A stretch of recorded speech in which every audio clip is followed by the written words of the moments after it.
Hey, the microphones are on. To go to finance. I'm going to call the February meeting of the Zoning Board of Appeals to order. Happy Valentine's Day to everyone. I would ask everybody in the audience tonight, if you've got a cell phone or electronic device, put it on vibrate or shut it off so that it doesn't disrupt the meeting.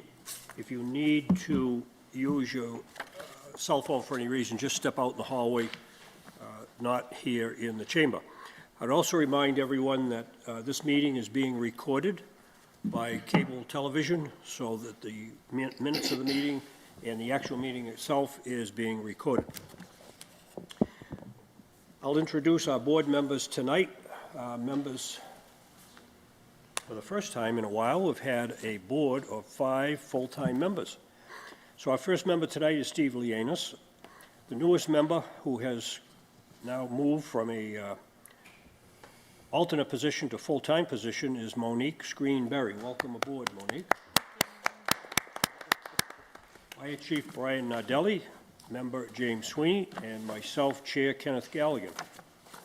Our zoning enforcement officer, building superintendent, and clerk to the zoning board is Mr. James Plouffe.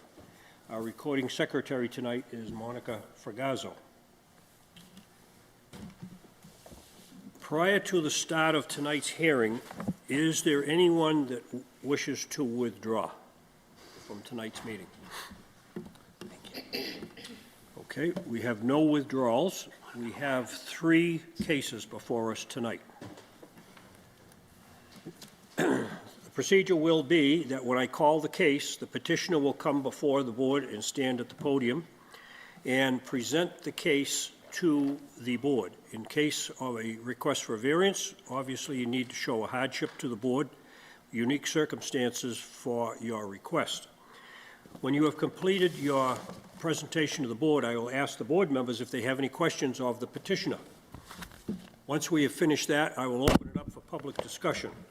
I will first ask for anyone that wants to speak in favor of the petition. Following that, I will ask if there's anyone here that wants to speak in opposition to the petition.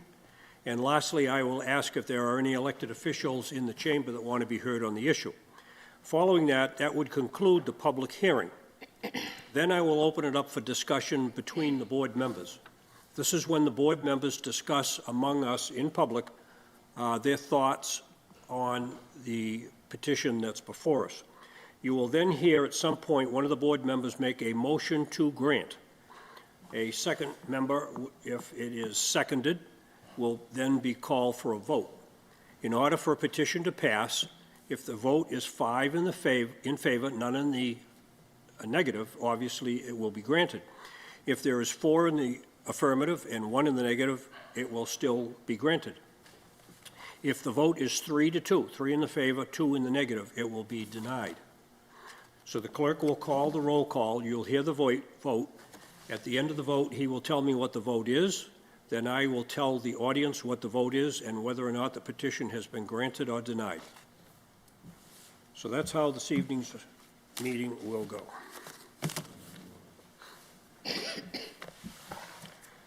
Board members, we all set? Everybody's good?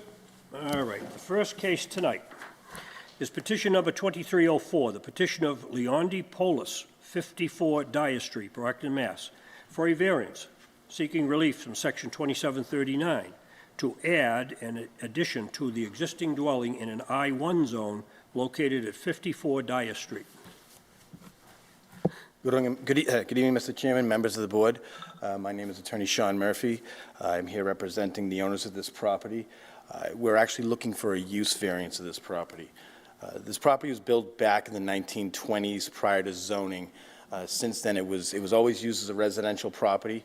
It's always been a residential property, continues to be a residential property. It is in an I-2 zone, an industrial property. What we're looking, it's grandfathered under the old zoning. However, what we're looking for is a use variance so it could be continued to be used as a residential property. This property is small, is too small to be actually used for an industrial use unless it was combined with another property.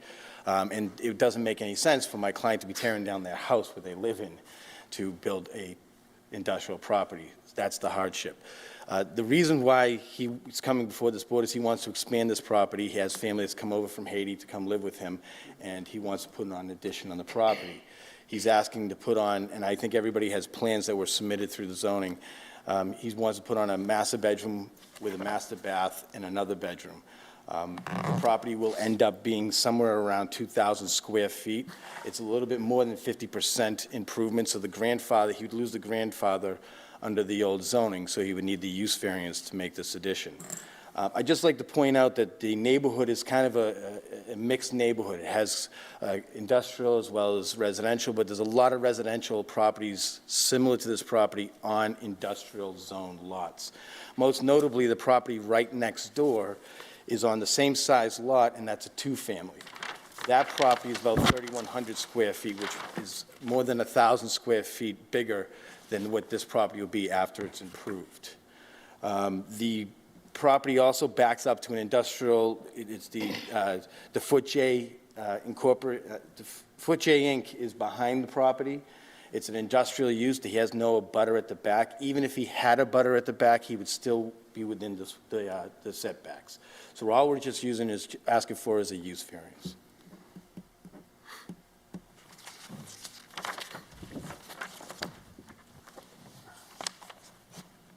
That's it, right? Board members, any questions? Could you just clarify the hardship again real quick?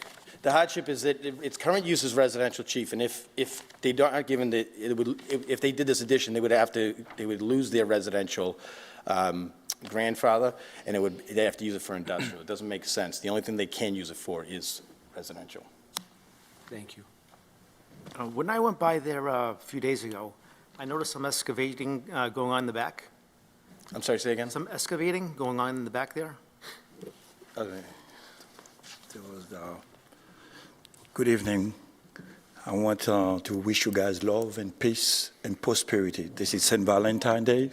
Listen, the reason that they was making the study, and that's the reason they was doing the trench to look at if we can do it. It's an engineering study. Okay. You also mentioned that you're going to have family coming? No, we have we have some family already arrived. We have 3 in 1 room. You figure out that we park like a sardine inside the one master bedroom. You don't have any future plans for maybe adding another kitchen in there or anything like that, or? No. No? Okay. No, it's going to remain a single-family residence. Okay. How many bedrooms will the total structure be? It'll have 5 bedrooms total and 2 baths. Okay, and how many parking spots? How many parking spots are we going We to have have? about 4 of them. 4 parking spots? 5 bedrooms, 4 spots? Okay.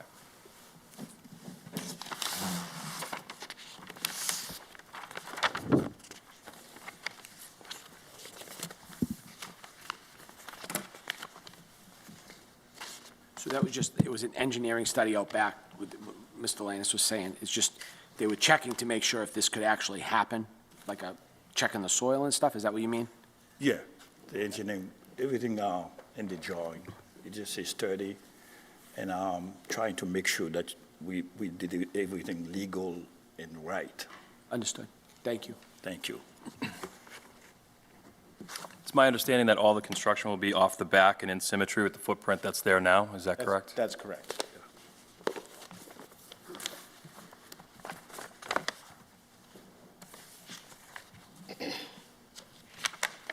So if this were to be granted, I would put a stipulation that this shall remain as a single-family residential use. It shall not be converted into multifamily. So I guess that what means is that if you have family that's going to be in this building, they have to be family. It can't be a two-family house.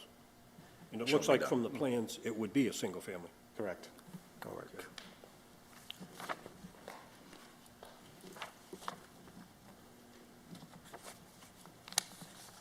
All right, board members, we all set? Okay, I'm going to close that portion of the hearing. Is there anyone here that wants to speak in favor?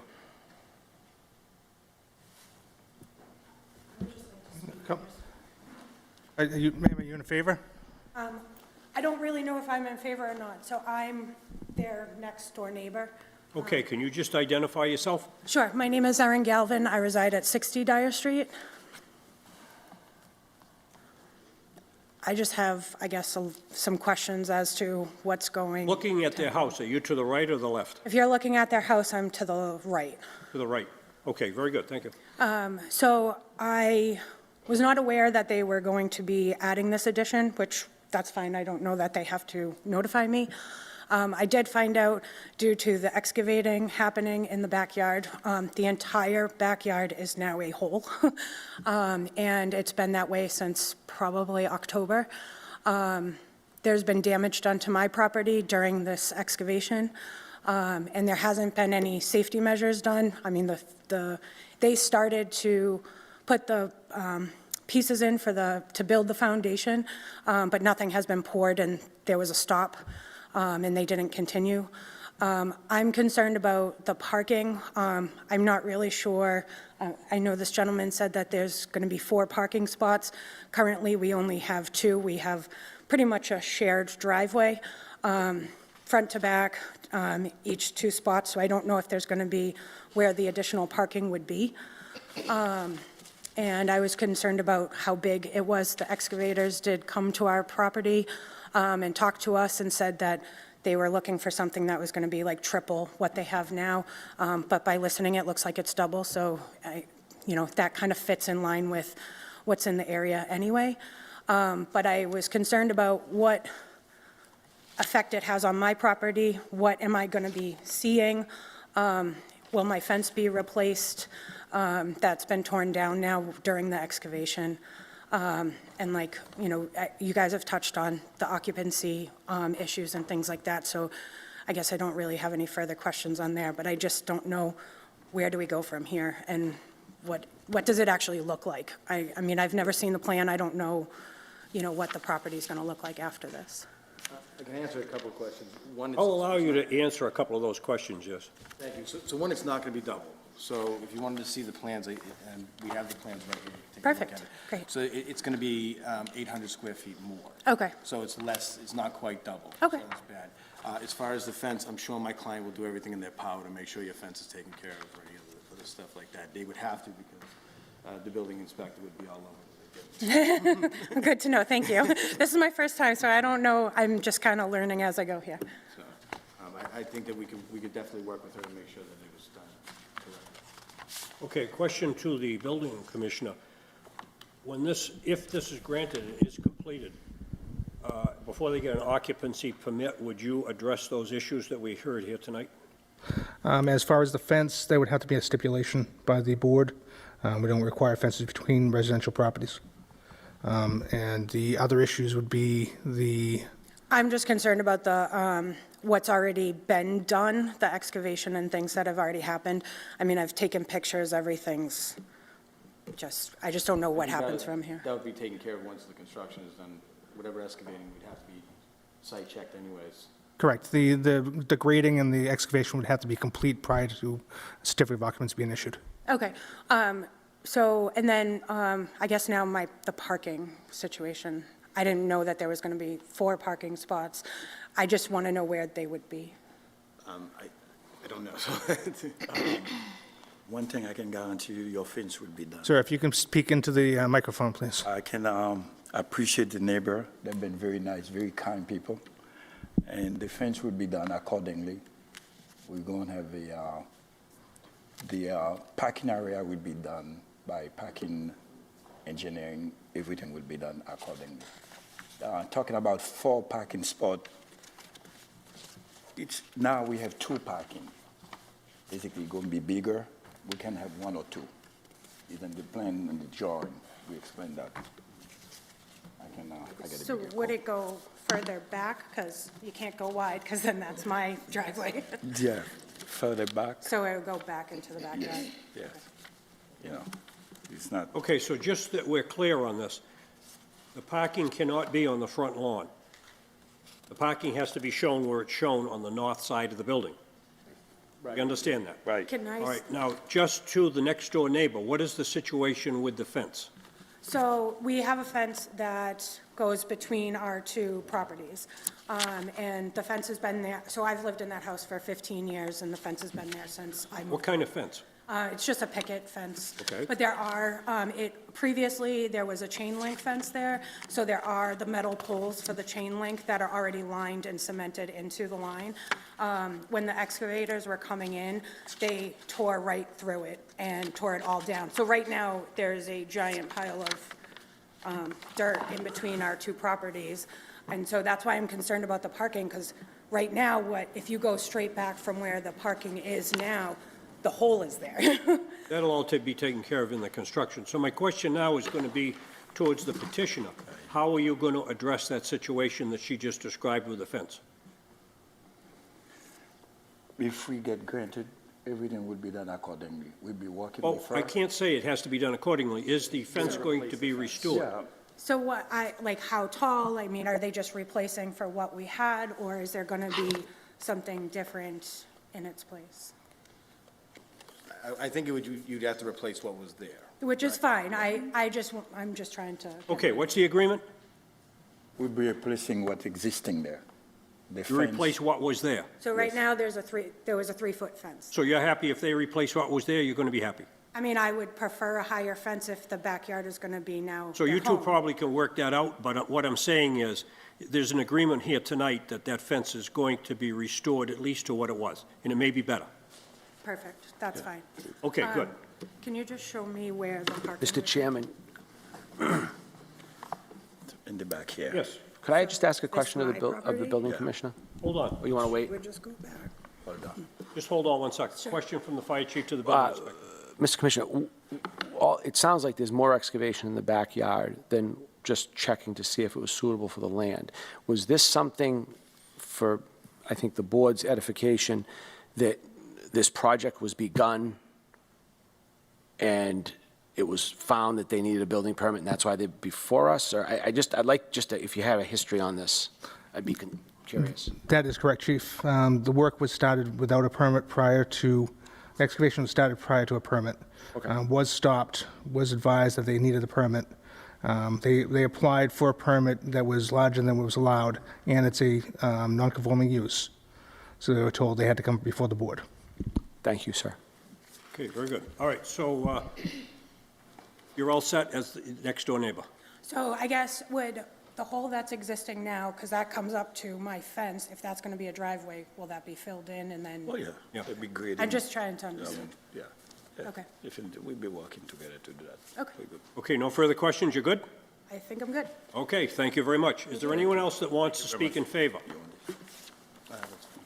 Seeing none, I'm going to close that portion of the hearing. Is there anyone here that wants to speak in opposition? Seeing none, I'm going to close that portion of the hearing. Is there any elected official here that wants to be heard on the issue?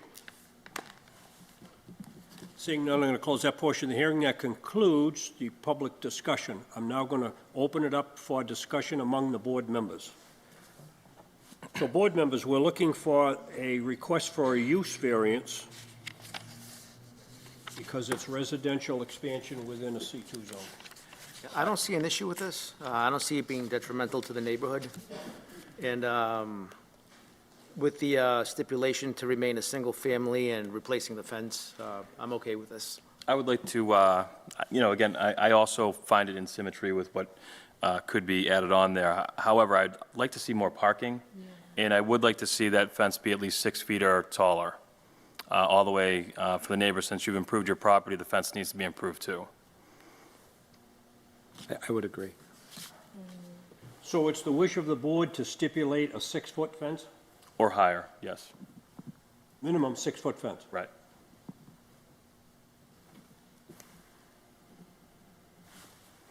I think parking, at least as many bedrooms, we should probably try and get at least 5 in there. I know the footprint is tight, and I know how far back you're going in proximity to your rear setback. I think we could probably accommodate 5 on that lot, though. Do you think so? I believe that shouldn't be an issue. Okay. All right, so I have here that it shall remain a single-family home, a fence between the property line replacing the fence that was destroyed, and we're talking a 6-foot fence, and they can come to an agreement on that, and no parking on the front lawn. They're going to preserve the green space that is currently there. Anything else? Everybody's good? Motion to grant? I would Second. entertain a motion. What is it? Motion was Motion was made by grant. Chief, I seconded. Motion has been made to grant, and it has been seconded. Will the clerk please call the roll? Mr. Lanus, Yes. Chief Nardelli, No. Mr. Sweeney, Yes. Ms. Screenberry, Yes. Chair Galligan. Yes. Mr. Chair, that's 4 in the affirmative, 1 in the negative. The vote is 4 in the affirmative, 1 in the negative. The petition is granted with the stipulations. Thank you, Mr. Chairman. Thank you.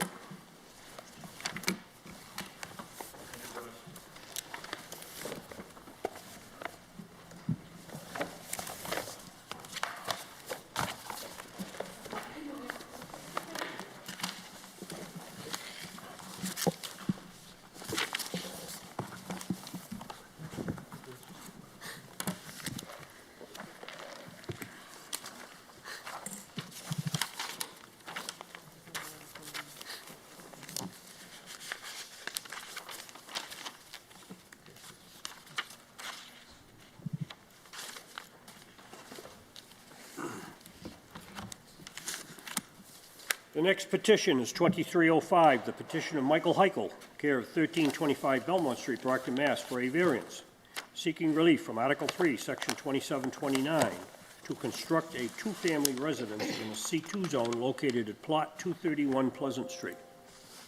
Good evening, Chairman. Chris Vale on behalf of the applicant, Michael Heichel. With me is Scott Faria from Holmgren Engineering. This is a petition to the Zoning Board of Appeals seeking a variance to construct one multi-family house in the city of Brockton. The plot is situated on a vacant, developable parcel of land in a C2 zone. Mr. Heichel is therefore seeking the variance to build a multifamily residential home under Article 3, Section 2729, which would amend the allowed uses. Some facts particular to this project is the plot 231 is located at 0 Pleasant Street in the city. The lot is located in a C2 zone and currently sits vacant, surrounded by residential homes. Mr. Heichel wants to construct one multifamily residential property on this vacant lot that consists of 31,882 square feet, in which the multifamily will have 7 bedrooms. The structure will face Pleasant Street and will have an appropriate parking scheme with 7 spaces.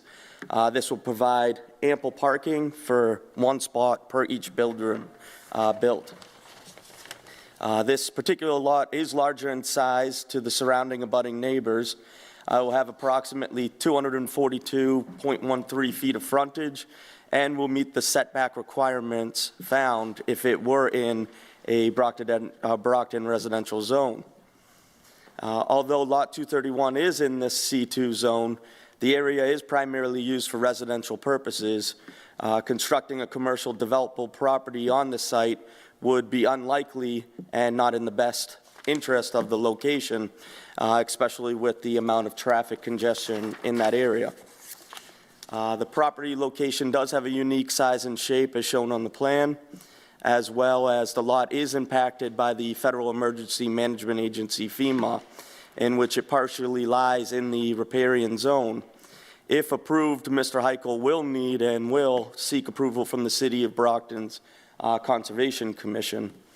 In regards to this project's hardship, as previously stated, this plot does have a unique size, shape, location. The lot is in a commercial zone that is primarily used as a family residential purpose. The primary hardship is that the neighborhood is residential and the placement of a commercial structure would not be in the best interest of this neighborhood. Having a commercial property on this location would also negatively impact an already highly commuted roadway as well. In addition, formerly the lot has been run down and has attracted unwanted nuisances and was an eyesore to the community. So based on all these reasons, we do believe that this is a good project for that exact location that does have, it has been burdened in the past. It does have a good parking scheme, ample parking for each bedroom, and we're asking the board to grant the variance.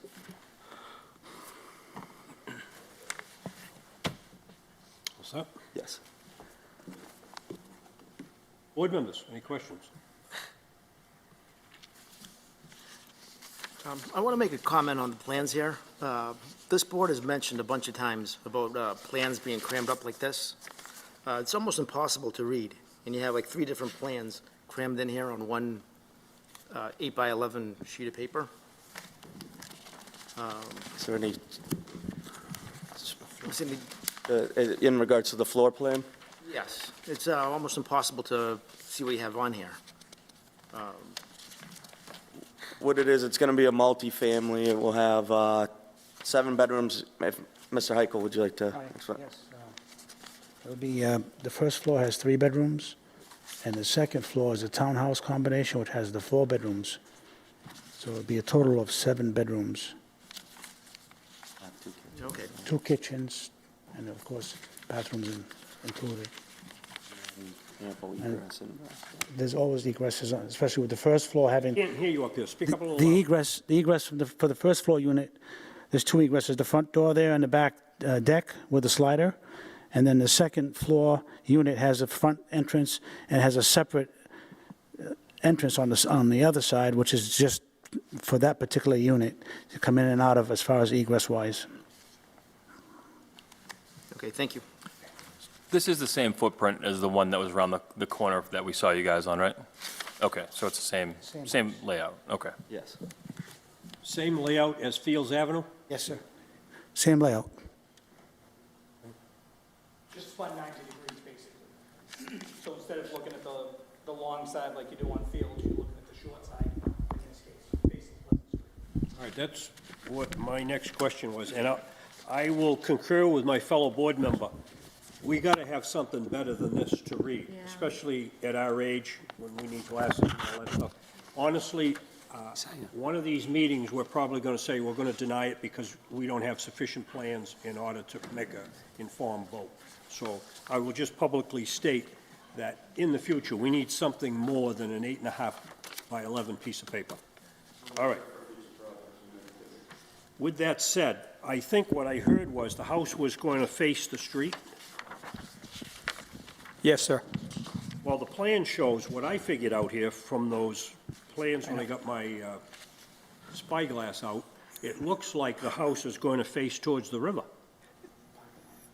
That's what, the front door of the house faces the parking lot, faces the river. So From it's, Pleasant Street, we see the end of the house. exactly.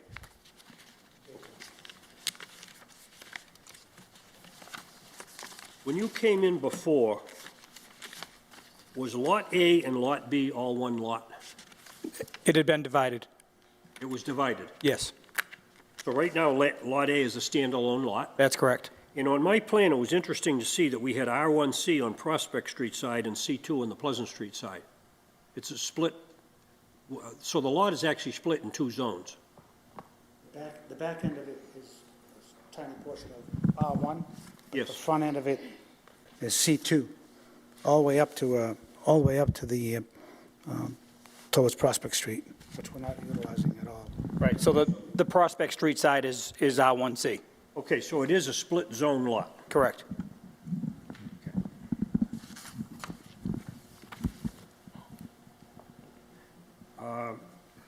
Just for some history on this thing, many years ago, we had a petitioner that came before us on this same lot that wanted to put a donut shop in with an entrance off of Prospect Street and the building facing out on Pleasant Street, and it never happened. We approved it, and then it just never happened. So I don't know why it didn't happen, but I don't know if it was the economy or it just didn't want to work out, but there was prior zoning on this lot for commercial use, and it never got developed as commercial use. Yes, in 2013, it was approved for such a use, and the gentleman that was going to supposedly be financing the project couldn't get the money financially, so he walked away from the deal. Okay, so the deal fell through. Yes, Yeah, okay. So it stayed right as it is now at C2. yes. Yeah, okay, good. Any other? Last question. Left side is the street side on the plans here. Is there a door on that side facing Pleasant? On the front, there is not. Okay. facing Pleasant, there is not. Windows at all on that side? Yes, Okay. it's on the floor plan. So there'll be two entrances off of the side that's facing the parking lot, which makes sense. Everybody pulls in, walks into the unit, start walking all the way around the front, and it'll be the same thing as Fields Ave, facing the parking lot versus Fields Ave facing the street, Okay, the same use. all right. So aesthetically, from the Pleasant Street side, it's not going to be a blank wall. No, there'll be windows. It'll be basically like a New England colonial style. Okay. Yeah. All right. Any other questions from the board members? I did check with Conservation, and there was no objections that were jumping out at us, so you're going to have to go back before Conservation. I guess there's a no-touch zone relative to the river? Yeah, okay, so you're aware of all that? We understand that, yes. Okay. All right, board members, all set? Yep. Okay, good. I'm going to close that portion of the hearing. Is there anyone here that wants to speak in favor?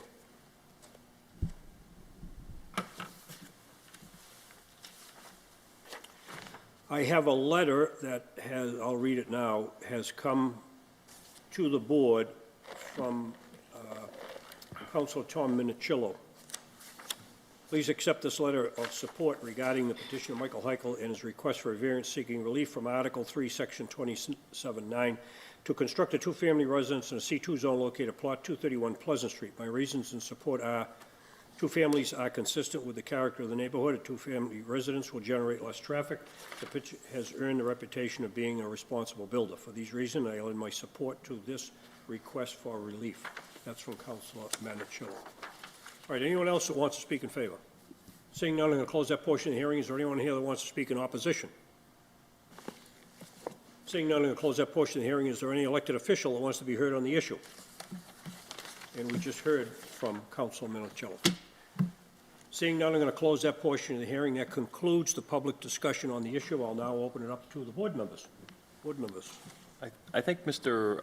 Heichel has done a good job on the Field Street project, which, yeah, I'm in symmetry with my fellow board members about the plans. However, I'm comfortable, because we do have previous work right that abuts the property. I would like to see architectural lighting on the front side, that's in the parking lot side, on the front of the building, and the side that faces Pleasant Street, so both sides, because you will see that when you're coming down Pleasant Street into the city. Other than that, I think that's the highest and best use for the property. Is that a stipulation? I would like to be a stipulation for the lighting, yes. So you're talking the west and the south side of the building? Right. So when you're entering the city and you do have a little bit of a buffer there, the traffic's going to see that property. So if it's nice, well-lit, architecturally, not just your front door light, then I like it. Is the board okay with the hardship that was shown? Yeah. And they are going to have to go to Conservation after they get through with us if this is approved. All right, if there's no more discussion, I'd entertain a motion. Motion to grant. Second? Motion has been made and seconded to grant. Will the clerk please call the roll? Mr. Lannis, Yes. Chief Nardelli, Yes. Mr. Sweeney, Yes. Ms. Greenberry, Yes. Chair Galligan. Yes. Mr. Chair, it's 5 in the affirmative, 0 in the negative. Thank you very much, The everyone. vote is 5 in the affirmative, none in the negative. The petition is granted. Happy Valentine's Day. Thank you. Good luck.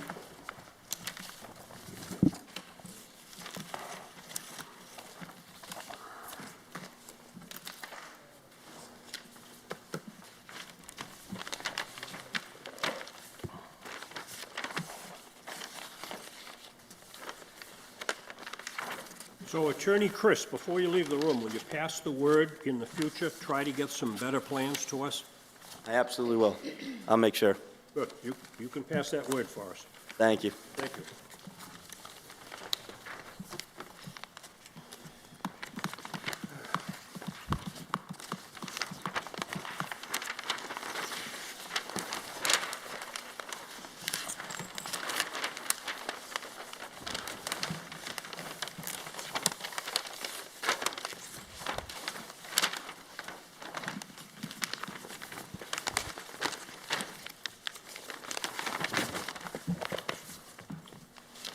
next petition is petition 2306, the petition of Dwayne Jeffers, 15 Arthur Street, Brockton, Mass., for a variance seeking relief from section 27.9, 27.28, and 27.39 to extend a non-conforming use by creating a duplex in a C1 zone located at 15 Arthur Street. Good evening, Mr. Chairman, members of the board, Attorney Philip Nazarella for the record. And we are here this evening with Mr. Dwayne Jeffers, the applicant and owner of the property, as well as Scott Faria from J.K. Holmgren. And what we are seeking is actually a little modification of what was stated by the chairman. Although I have variance listed there, this is an extension of a non-conforming use. This property was before the board about 5 years ago for a variance, and it was denied, and I don't take issue with the denial. I reviewed that. I think this property is appropriately set to invite a request for a non-conforming use to be extended, because that's what we have. If you look at the plan, the existing dwelling is of a rather modest size. It was built in 1890. It's 133 years old, and it's on a lot of approximately 9,000 square feet. What the applicant would like, who has been residing there since 2006, is to extend that in order to add a duplex. And the duplex will be adjoining it and separated by a two-car garage, and there are two other areas which cars can be parked. We remodified and redrew the easement which the adjoining neighbor, Mr. Juan Molina, has to his property. The applicant, together with Mr. Molina, had agreed on the redrafted easement which is in place. The basis for the extension of the non-conforming use is spelled out in section 27-39 of our zoning ordinances. What it basically states that as long as the extended use is not more detrimental to the surrounding neighborhood than the existing use, it should be allowed. And clearly, the addition to the existing use is not going to be any more detrimental because the existing use is not detrimental at all. It happens to be adjoined by commercial properties, but across the street you have all other residential uses. In addition to that, part of 27-39 says, and as long as the proposed use doesn't exceed 50% of the existing use. But I asked the board to infuse some logic and common sense into the interpretation. That section was designed as such to prevent the development and construction of these mega mansions. In this instance, the existing dwelling is so small, if you added to it even in excess of 50%, it's still going to be less than the existing houses in the neighborhood. So the application to the literal interpretation of this statute would be more detrimental than allowing him to have an attractive design that he has. But again, this is not seeking a variance, it's seeking to extend the non-conforming use, and similar to a Section 6 under 40A, the board has to make a finding that to do so does not affect the general district in which it lies, nor would there be substantial detriment to the surrounding neighborhood. I think it meets that hands down. I think that it would be an attractive development in this area and of great use and accessibility for Mr. Jeffers, who again has been there since 2006 and intends to remain there. And I understand that his neighbors are all in support of his application, and I would ask this board to welcome it and also give its approval. If there are any questions, I'd be happy to answer it. Any board members? So we have accommodations for 4 parking spots? That is correct. Six. Six. There are 2 in the rear. 2 in the rear, which were associated with the existing dwelling, single car garage for each unit. So Okay. 2 in the garage, and then 2 alongside, which would be for the new unit being built. Okay. 6 total, 3 for each unit. On the, what would be the left side, if you're looking at it from Arthur Street, do I understand the distance between the existing dwelling and Mr. Juan Molina's dwelling to be 3.6 feet? apart 3.6 is to the lot line. to the lot line. Right, so it's about 5 feet building to building. 5 feet, okay, okay.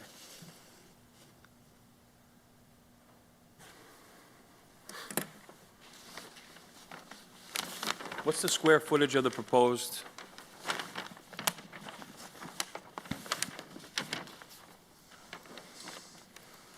Almost 1,200 square foot footprint. Okay. For the actual residence, and then 2 single-bay garages, so, you know, another 500 square feet or so. For the 2 garages combined. Actually, I think the proposed addition is, I had calculated initially 1,100, but if you take out part of that for the car, the living space is not much larger than the existing dwelling. It's essentially a mirror of the existing dwelling, except for the little room that would be behind the garage. So they get a little bonus room behind the proposed garage, but it's essentially mirroring the existing dwelling.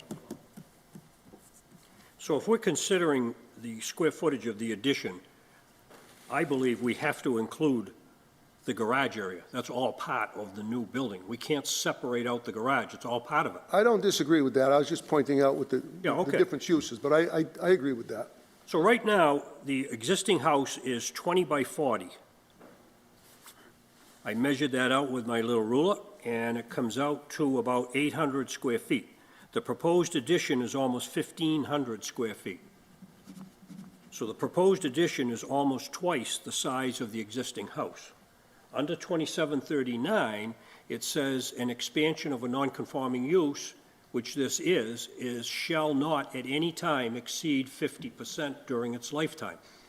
That's what we're up against there.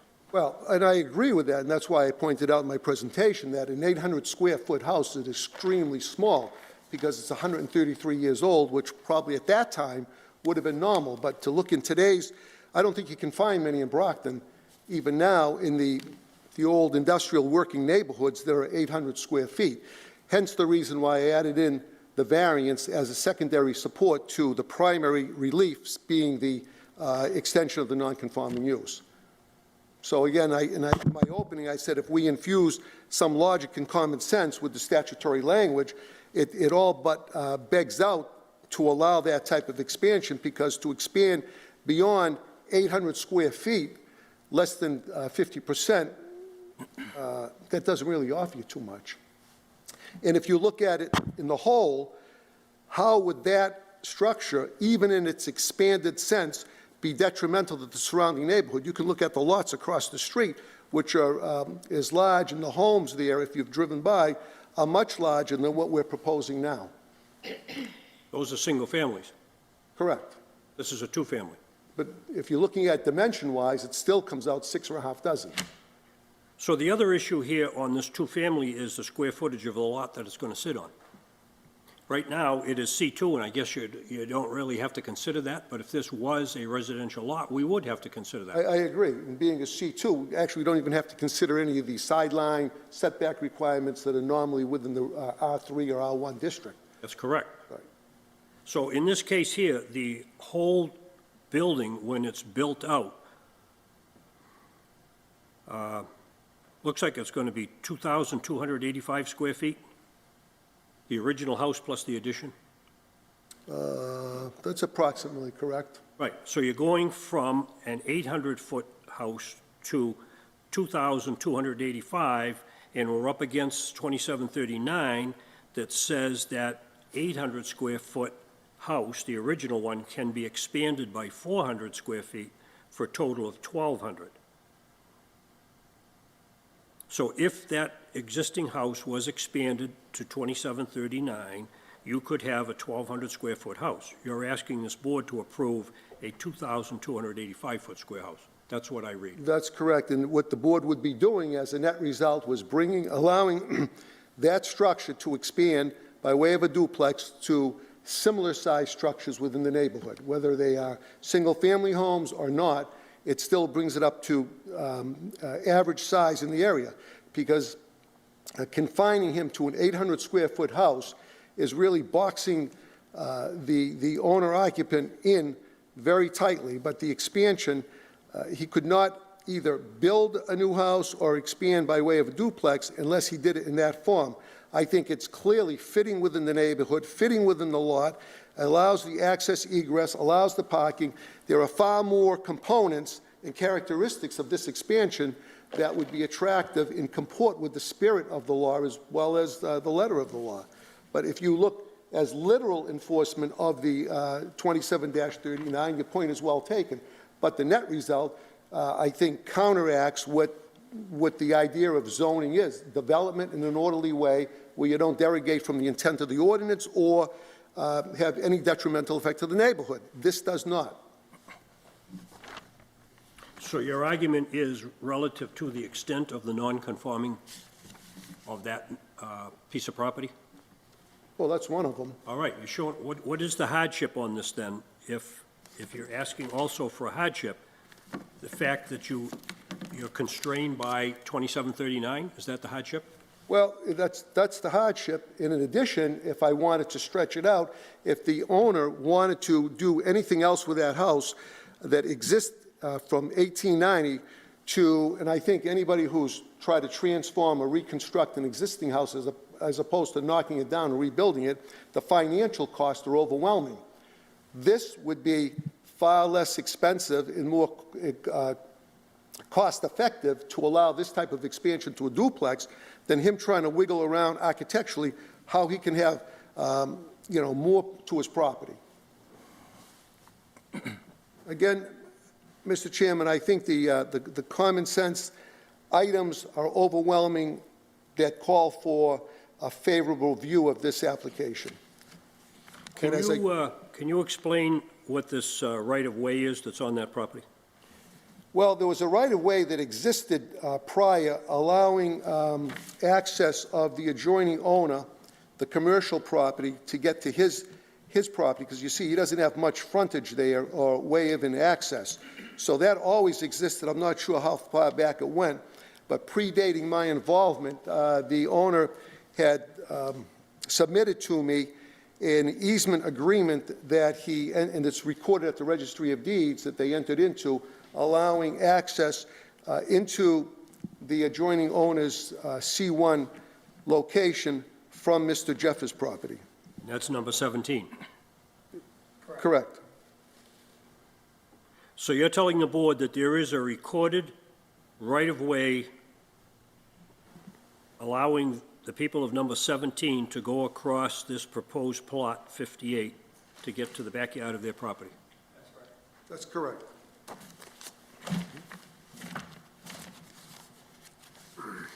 Mr. Chair, if I could. Yes, Mr. Nazarella, if you had to guess, what is the walk to the Montello train station?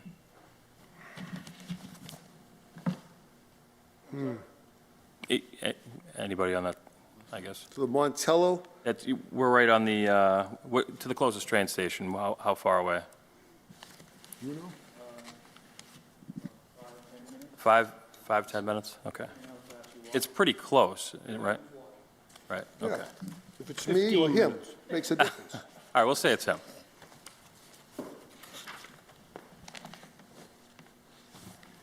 do it in 5, so we'll do it in 10. So on the plan, it shows the front porch is how far from the edge of the sidewalk? I can't read it very good. 15 feet, Mr. Chairman. No, it isn't. Sorry? Porch, what is it?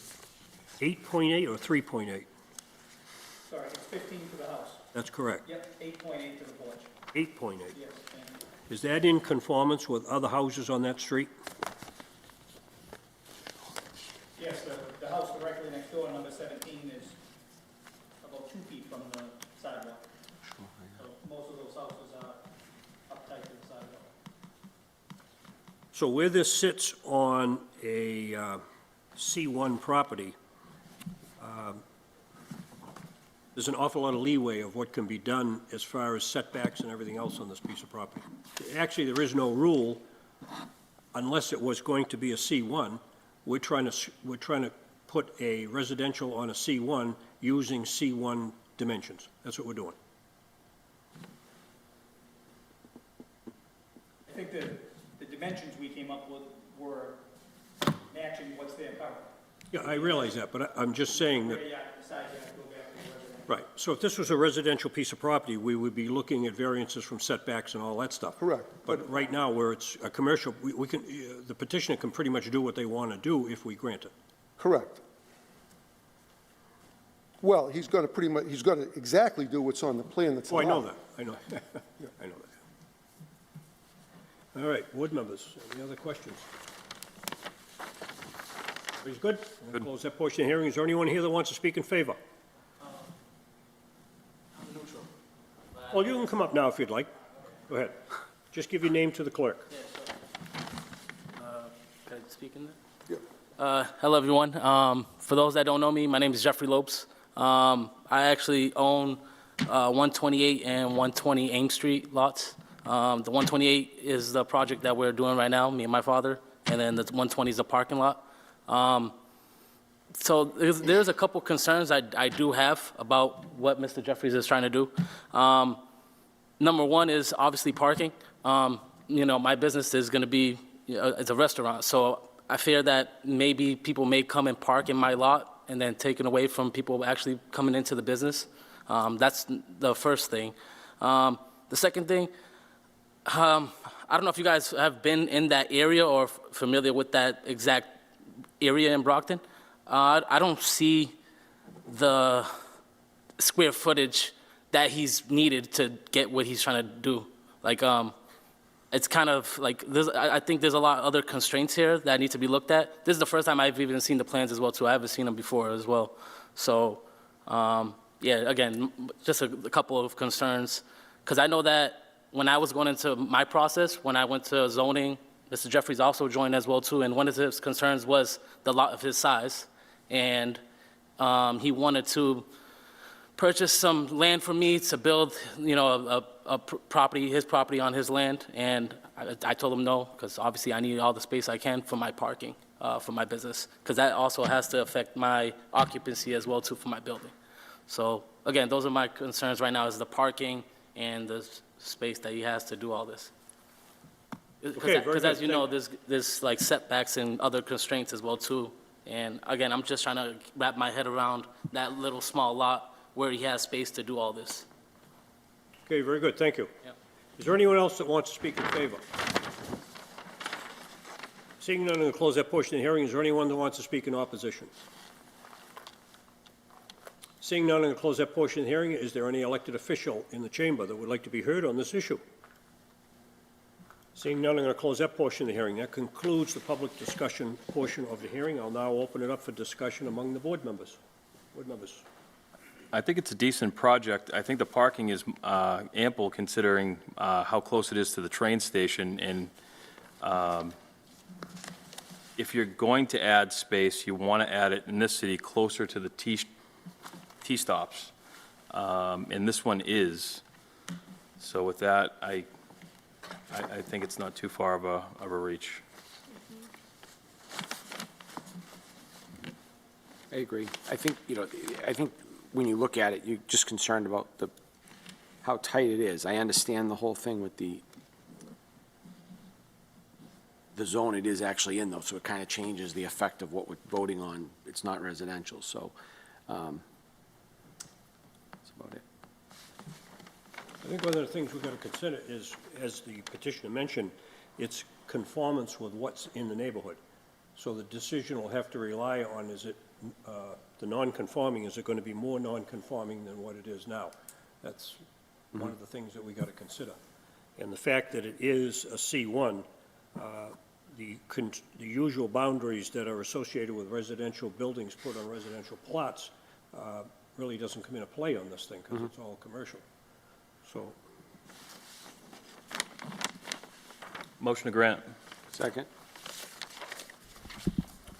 motion has been made and seconded to grant. Will the clerk please call the roll? Mr. Lanus, Yes. Chief Nardelli, Yes. Mr. Sweeney, Yes. Ms. Greenberry, Yes. Chair Galligan. No. Mr. Chair, that's 4 in the affirmative, 1 in the negative.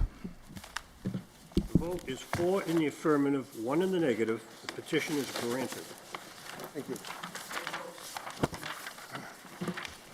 Mr. Clerk, one question. I've been here the last 3 or 4 times, but I'm always last on the list. I just want to know, by orchestration or by... Motion to adjourn. Actually, Mr. Nazarella, Attorney Nazarella, it's because we like to look at you. Thank you, I'll accept that. Seniority. Great comeback. That concludes the hearing, and we are adjourned.